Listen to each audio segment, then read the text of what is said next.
Hey everybody, we're back at it for this Wednesday. So let's take a look at your big packet just to make sure we're on the same page with everything.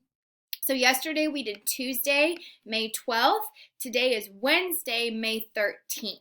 So here is our plan. So you can see it says section 1, lesson 6 for reading, and then the writing and language is entry 3, part 2. So let's go ahead and let's take a peek at our reading for section 1, lesson 6. And what you're going to see in your table of contents is this is what it means by lesson 6. So yesterday we did William Becknell and the Santa Fe Trail, and today we're going to be doing just this page right here, lesson 6, and it's page 20. So like I said, it's just a little bit each day. So let's go ahead and let's flip to page 20 so that we can all stay on track. Okay, so page 20. I'm flipping through just to make sure that we're all together. Okay, so here we go.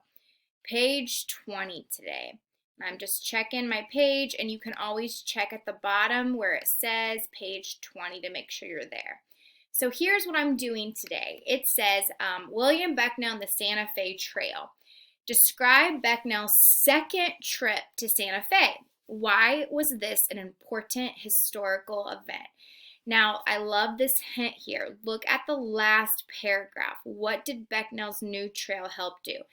It's his second trip. So in the text yesterday, we talked about his first trip was here, how he went in the summer of 1821. The Spanish lost control of New Mexico. He headed straight. But then his second trip happened here. And yesterday, you guys even numbered it. 1, 2, 3. So what we have to focus on in our writing is we have to describe his second trip to Santa Fe. And then why was this an important historical event? So let's look for a second. So first, what did he do? We have to describe how his second trip went.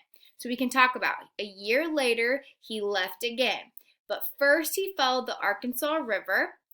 Then he traveled southwest to the Cimarron River. Now, the party almost died, which was a big deal, but he pushed them onto the river, and finally they reached Santa Fe. Now, why was this important? Because look, they blazed a new trail. His route became known as the Santa Fe Trail. In 1825, it was marked as the main route to the Southwest. This route was important to the growth of the United States. So all of this was important to history because it became known as the Santa Fe Trail, which is a real trail, and it helped the United States grow. So as we're going to get ready to write this, make sure you flip back. So if you need help spelling words, you know how to spell them because they're right there in front of you. So I want you guys to go ahead and retell about Becknell's second trip. So in this part right here, go ahead and start describing his second trip to Santa Fe. Okay, so I'm going to be using those sequence words in my writing because that's very important, or my transition words. So describe Becknell's second trip to Santa Fe. Okay, so first, Becknell followed the Arkansas River to Kansas. Okay, then he traveled to southwest. He traveled, I'll get rid of this too. He traveled southwest to the Cimarron. I think I spelled it right. Hold on, let me go ahead and click down here. To the Cimarron River. Finally, he reached Santa Fe. He blazed a new trail. Okay, so I just kind of retold. First, he followed the Arkansas River to Kansas. Then he traveled southwest to the Cimarron River. Finally, he reached Santa Fe. He blazed a new trail. So why was this important? Why was this an important historical event? Okay, so I'm going to start. This was an important historical event because it I'll just put the Santa Fe Trail became the main route to the Southwest. It helped the United States grow. Okay? Now, it became the main route to the Southwest. So that's how people got out south because of his trail, and it helped the United States grow. Now, you can add to this, add some more details about why it could be important. Also, you could add, did anything else important happen here to Becknell? He almost died. I didn't add that to mine, but you could add that in yours to think about why was this such an important historical event, okay? One thing that I'm noticing here is I could put a date in here. First, when did he go on his next trip? And I can make sure I go back in May of 1822. So I could even add that. First, in May of 1822, Becknell followed the Arkansas River to Kansas, right? That's super important right there. And I'm kind of getting a little bit too big. So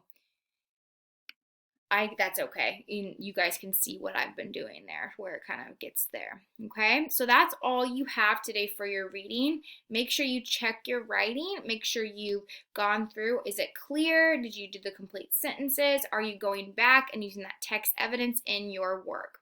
Okay, so that's what we have for our reading today. The next thing we have, though, is we have our writing. So just like in the parent letter, we have entry 3, part 2. So in our writing today, it's going to look like this. It's entry 3, part 2. We just did our story yesterday about a gym teacher. If they posted, Mr. Pachars or Miss Herdman said, hey, you want to have a water fight? Why would it be a good workout? A water fight would be a good workout because, but now we're ready for our subject-verb agreement.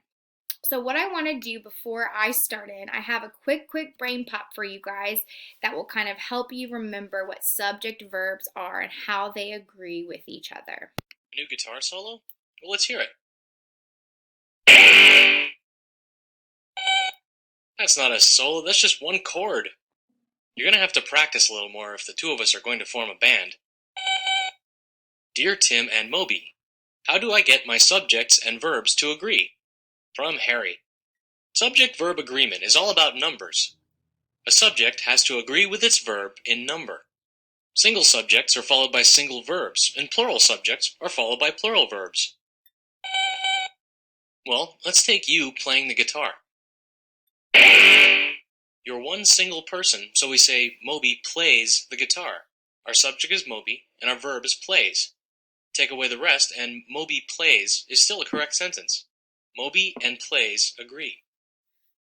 But if I were to pick up a guitar and play it along with you, then our subject would be we. You and I. We. That's a plural subject. Because there's more than one of us. Our sentence would be, we play the guitar. Again, you can check to see if this is correct by removing the extra words, leaving just the subject and verb. We play. It sounds right, and sometimes with English, that's the best way to know if something's correct. Well, listen. We play agrees in number, but we plays does not. You can hear that the first way just sounds correct. Actually, most verbs that end in S are singular. That's the opposite of nouns. When they end in S, they're usually plural. Alright, let's get back to our music. What do you mean you're quitting the band?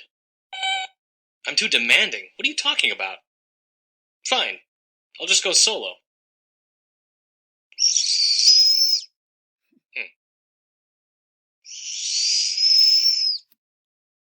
Darn.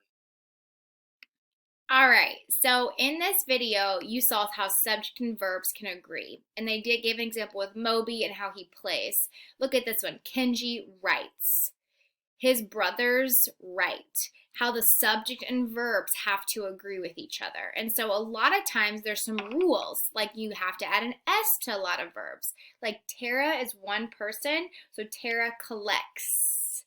Now I have to put ES though if the verb ends in a CH, SH, double S, or an X, which we did that earlier in our last packet.